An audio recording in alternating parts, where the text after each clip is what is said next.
When I got into the turbolift, I ordered it to take us to Deck 10. On the way there, Captain Picard asked me what my plans were after this little assignment. I thought for a moment and said, I was thinking about taking a little shore leave, seeing my family on Earth, then thinking about going to DS9. I'm sure they would not mind another pair of hands in case of the Dominion attack. He said that sounded like a good idea.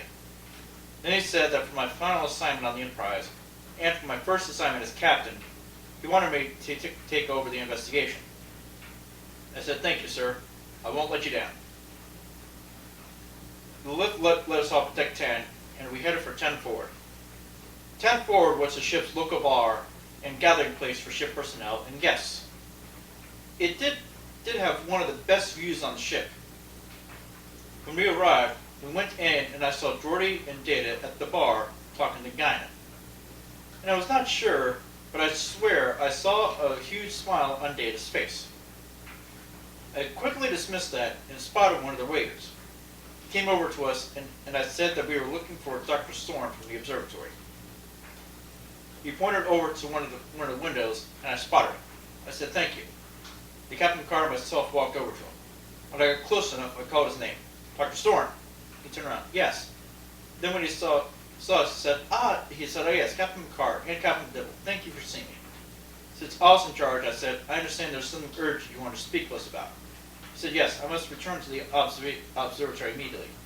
I have been running a critical experiment on the Almagosa star.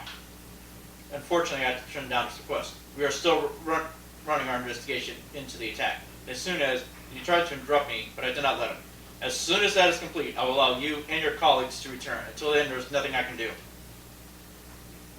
He tried one more time. Timing is very important in my experiment.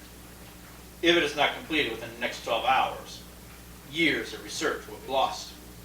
I stood my ground on my decision. We're doing the best we can. Now, if you'll excuse me. Captain Picard and myself turned to leave. However, Soren was not done with us. He grabbed Captain Picard's arm, and I turned around and said, hey! Then Soren leaned in to whisper into Captain Picard's ear and said, they say time is the fire in which we burn. That caused Captain Picard to go into shock and just stare at Soren. Right now, Captain, my time is running short. Before anything else could be said, Mr. Worf came on over the intercom and asked me to come to main engineering. I said I was on my way. Then I turned back to Dr. Storm and told him to release Captain Picard now. He did. Captain Picard left 10 forward. I told the doctor that I would do what I could, then I left 10 forward and headed for main engineering. Now there have been times I would take the turbolift, and there were times I would take the Jeffries tubes to get a little exercise. This time I took the Jeffries tubes. When I got to engineering, I asked Mr. Worf for a report. We had finished analyzing the Rhineland tricorder. It seems they were looking for a compound called trilithium. This puzzled me. Trilithium? Yes, an experimental compound that the Romulans have been working on. In theory, it can neutralize all fusion within a star. However, they have never found a way to stabilize it. It seems like every time we answer a question, we get 2 more. Now, the Federation uses trilithium also. It's a highly toxic waste product produced by our ship's engines. It's usually dumped at star bases, not observatories. I asked out loud why would the Romulans look for it on a Federation observatory. It does not make any sense. Worf shook his head and said he did not know.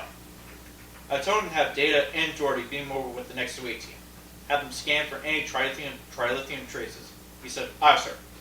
And then I headed for a turbolift.